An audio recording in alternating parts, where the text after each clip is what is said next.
When I was a teenager, I went with my parents on one of my father's optometric mission trips to Mexico. And a part of that trip was that we visited the shrine of the Basilica of Our Lady of Guadalupe in Mexico City. Now, I'm sure some of you know the story of this, but if not, in a nutshell, Our Lady of Guadalupe appeared as a manifestation of the Virgin Mary to Juan Diego in 1531. According to the traditional account, he was walking between his village and Mexico City on this day when Our Lady appeared, speaking to him in his native language, which was not Spanish. She told him to build a church at this site. When Juan Diego spoke to the bishop did not believe him and asked for a miraculous sign to prove his vision. The Virgin appeared to Juan Diego again and asked him to gather flowers in the middle of winter. Miraculously, Spanish roses grew in the middle of the winter at his feet. Then, when Juan Diego presented these roses to the bishop wrapped up in his apron, the roses fell from the apron and an icon of the Virgin had miraculously appeared upon it. The bishop was convinced and ordered a church to be built, dedicated to Our Lady of Guadalupe. Now, this shrine and this custom and this understanding of Mary is very popular in Mexico and beyond, and has an ancient resonance with the indigenous people of the area it just resonates. She's the patron saint of North America, not just Mexico.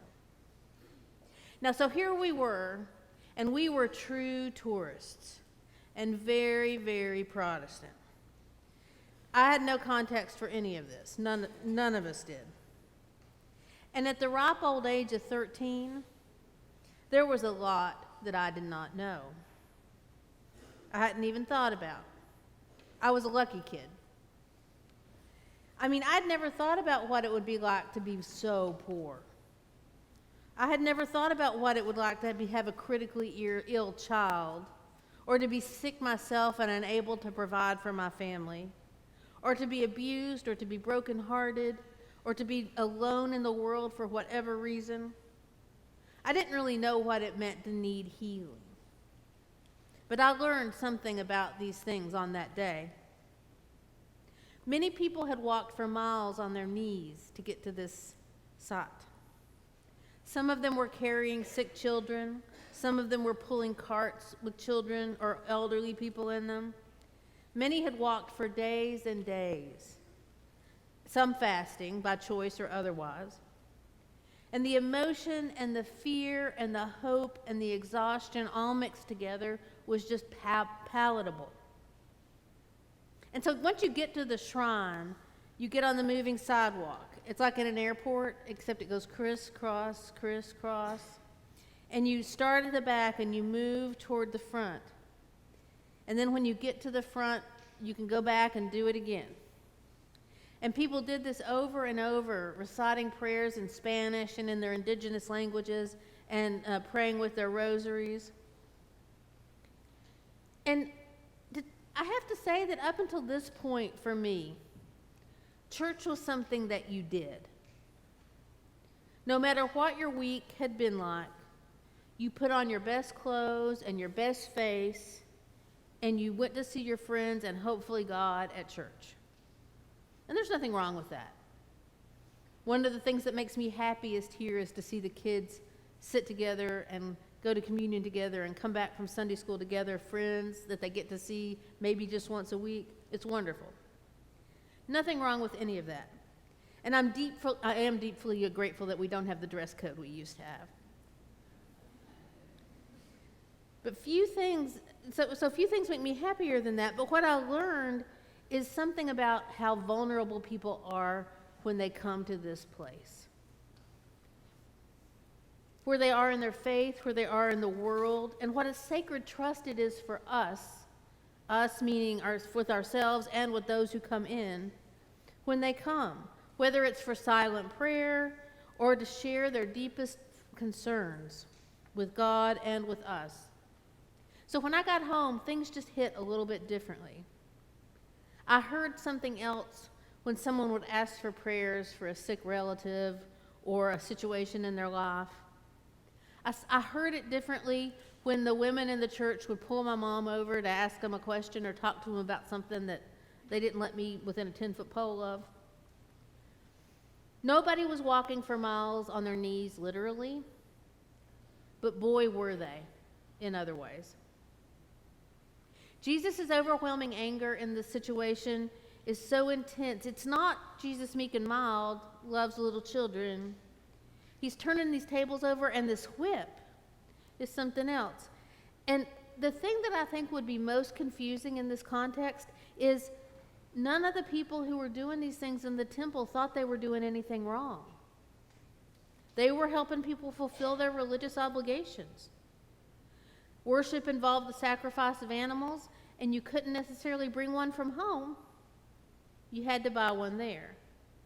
And the money changers, as much as we like to use that word in a derogatory way, the only reason we could use it in a derogatory way is if we've never once been glad for a credit card on a trip or stopped at an ATM machine, because there was no euro in the ancient Near East.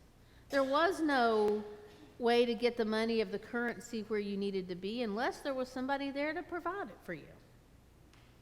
So when Jesus goes off on these folks, it could be said they're doing exactly what they're supposed to be doing in the religious system as they knew it. And they were probably shocked at this reaction.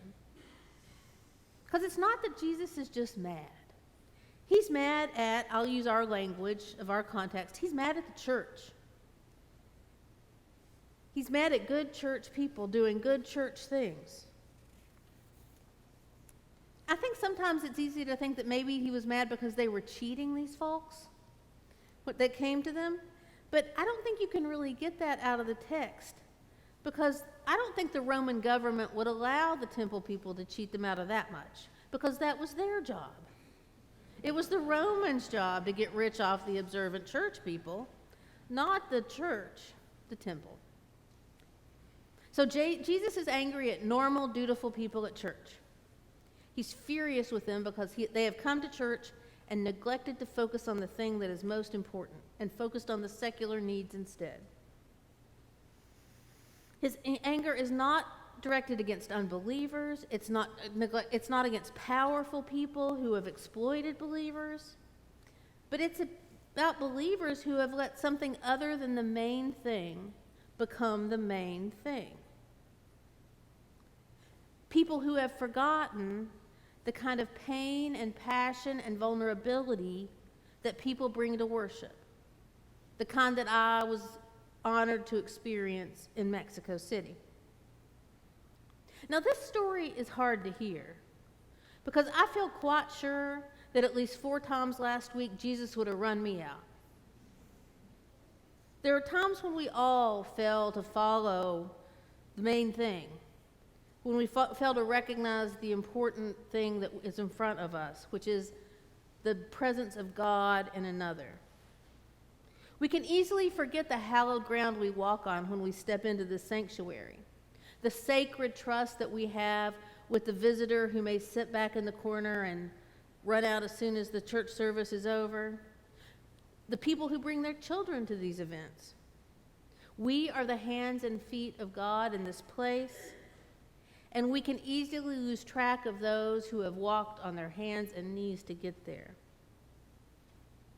Because the main thing is the main thing: seeing God in each other, seeing God in the vulnerable, and just seeing God in the world. And when we worship, and I say we because we're also coming here on our knees, right? But we bow before God because we need to give ourselves to the one who is infinitely great. This is not subjugation or a punishment. It is allowing ourselves to be held by God.